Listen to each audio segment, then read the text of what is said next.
Mr. Begley, members of the board, we do have 3 items for board discussion this evening. Our first item is in regard to the recent Ohio budget bill and the impact on the Fairfield City School District. This time, I'll turn it over to Mr. Phillips. All right. Thank you, Mr. Smith. Mr. Begley, members of the board.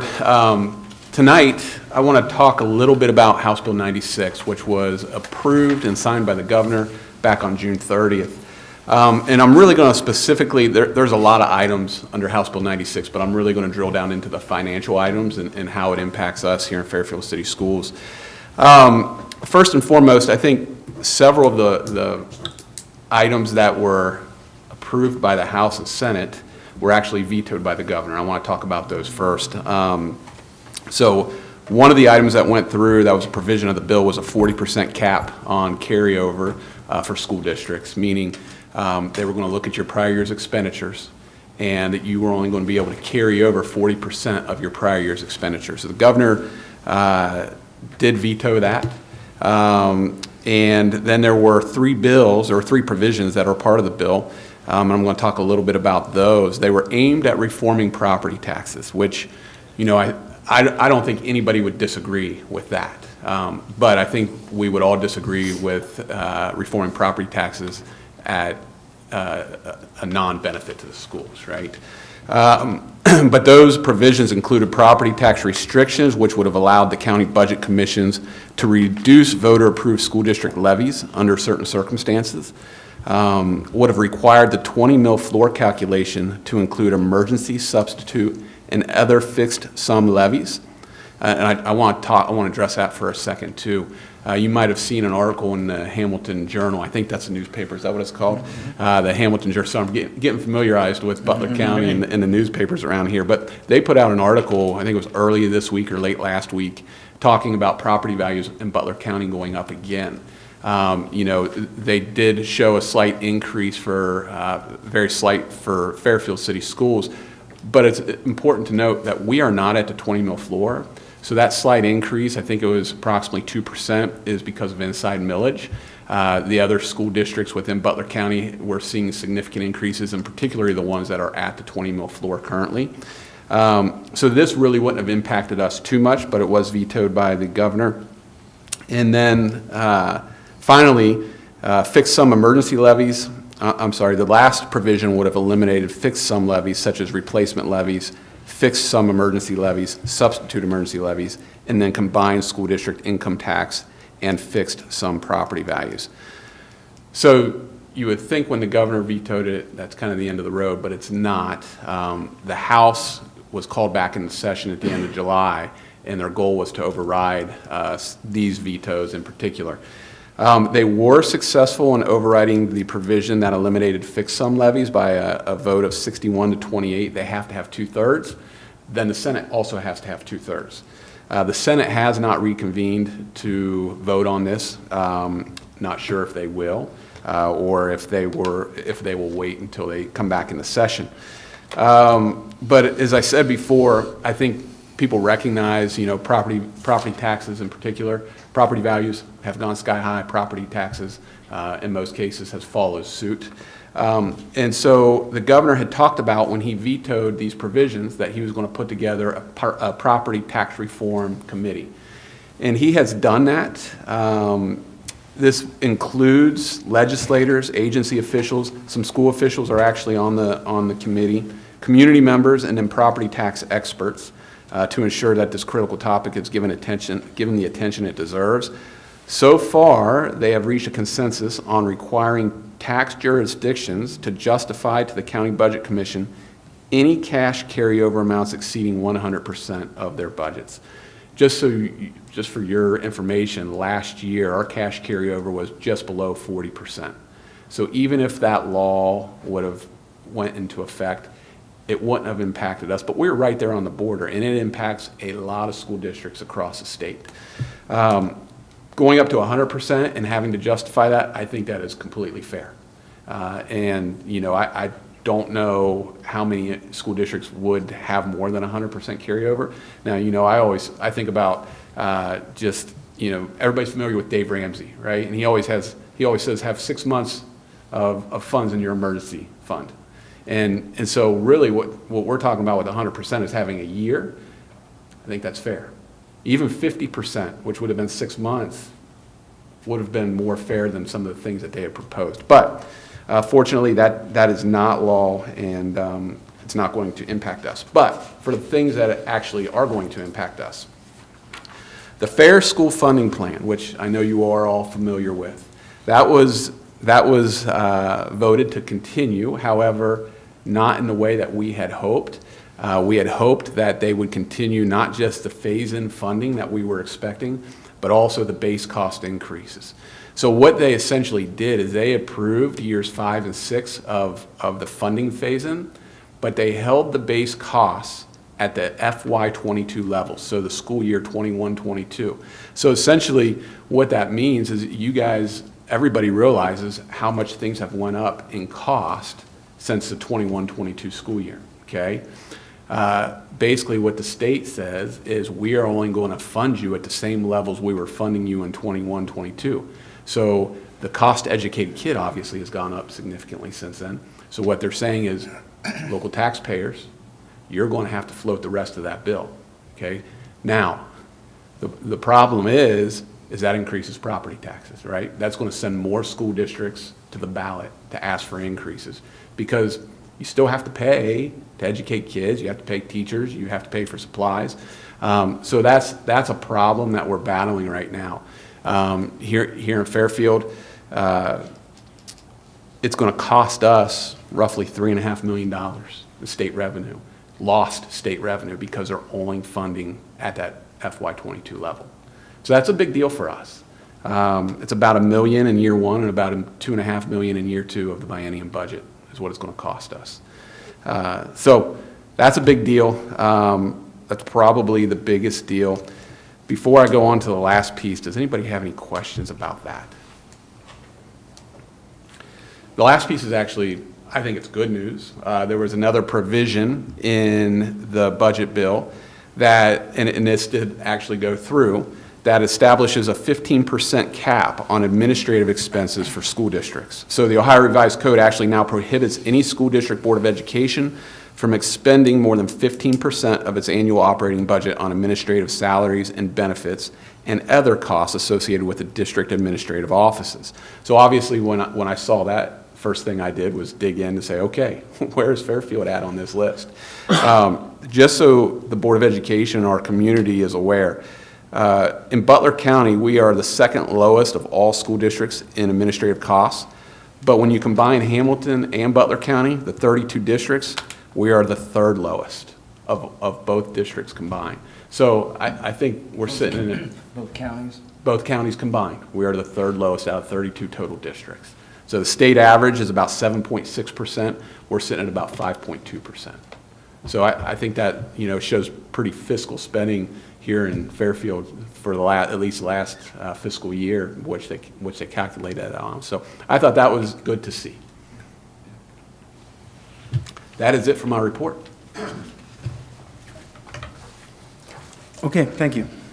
Any questions, concerns? Well, just comments. Let's start with the last one first. You're right, that is amazing. And that is all because of Mr. Smith and the admin team being very diligent in being in front of, you know, segueing into this years ago. You referenced 2022 with that year for the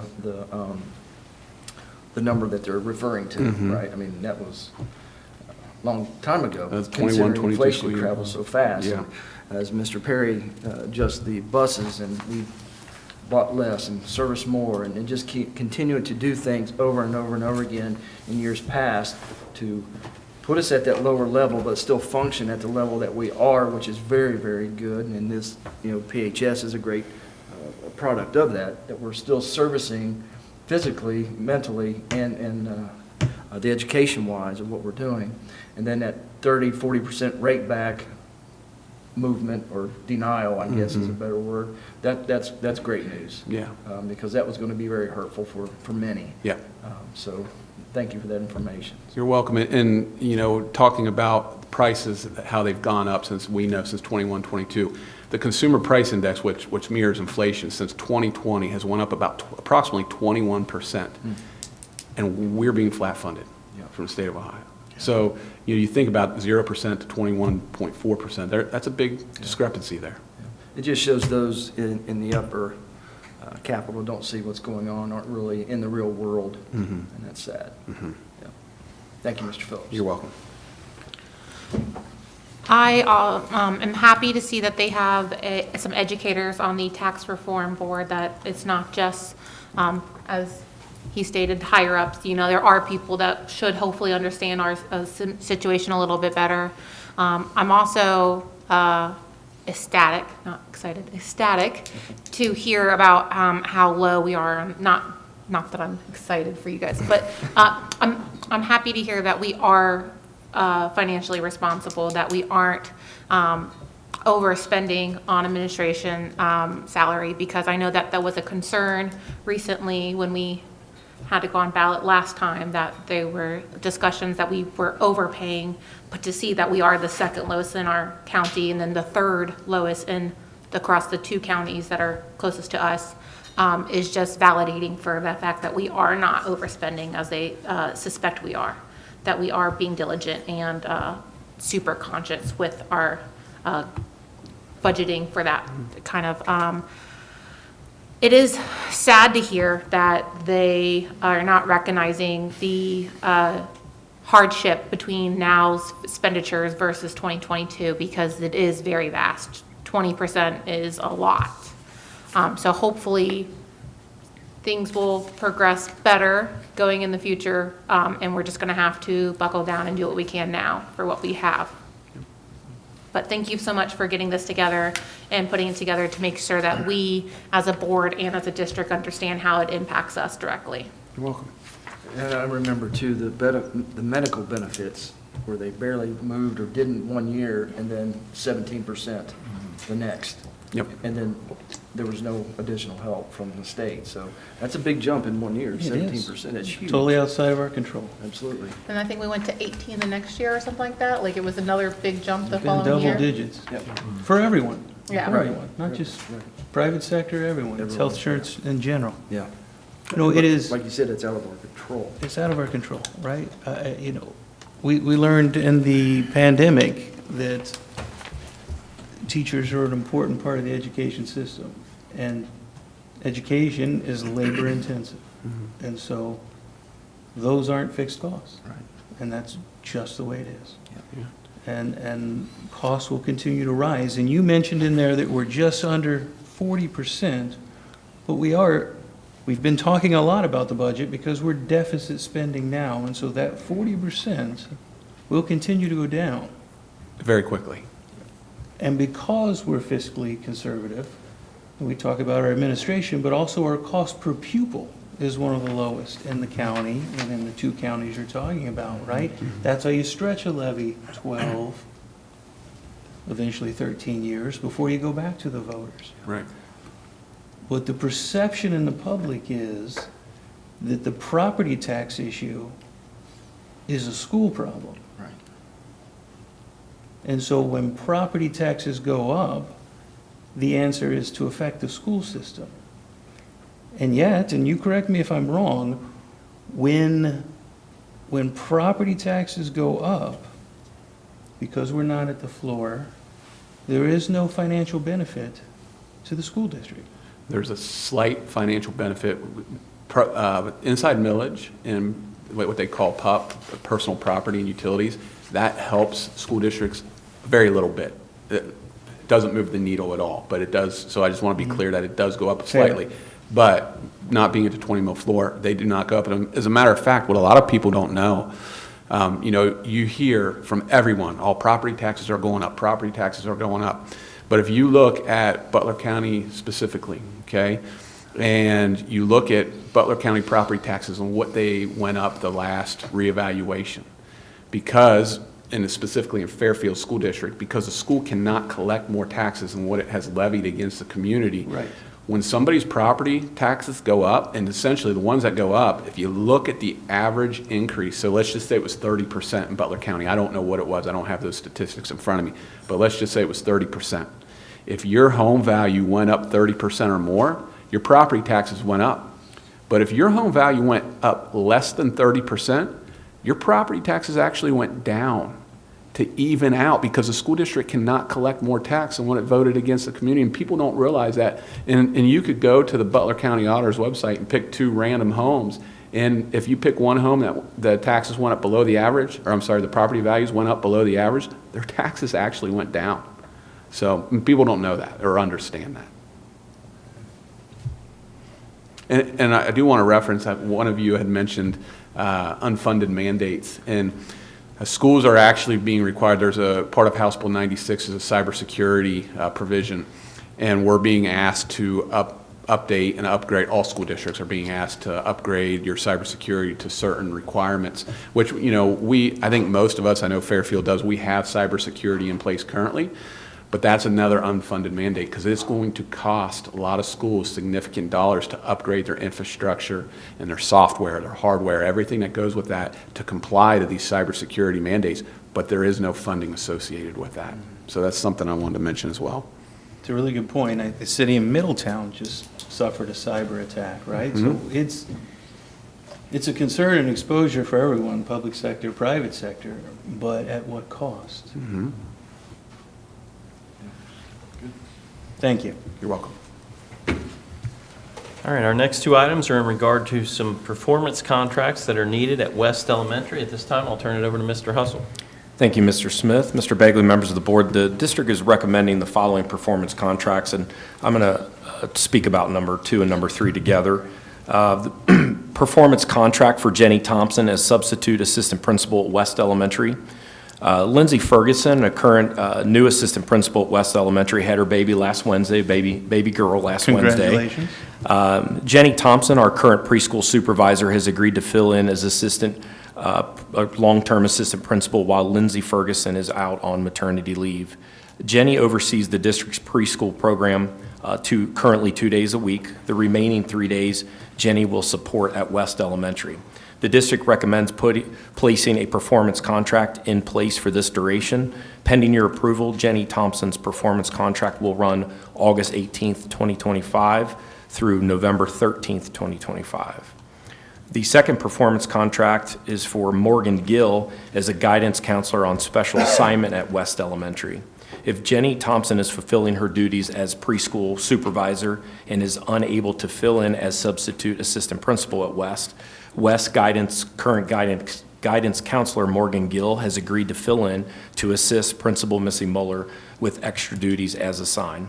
The district recommends putting a performance contract up to 15 days in place for Ms. Gill. Pending your approval, Morgan Gill's performance contract will run August 18th, 2025 through November 13th, 2025. Both items are listed as items for board action tonight due to the time frame. Please let me know if there's any questions I can answer for you. So, Mr. Hustle, just to clarify, Yes. that time frame from August to October or November? November, mid-November. She'd have 15 days available to work in that time frame To as assist. needed. On average, 1 day a week, Right. just to help out with whatever duties the principal, Missy Muller, is in need of to assist with the building. Sure. And of course, she's in the building already. Correct. Convenient. It's a good solution, thank you. It definitely makes sense, and as always, thanks for sending that prematurely so we can look through it and put our. You're welcome. So I appreciate that. I think it's a good move. That's all I have. Thank you.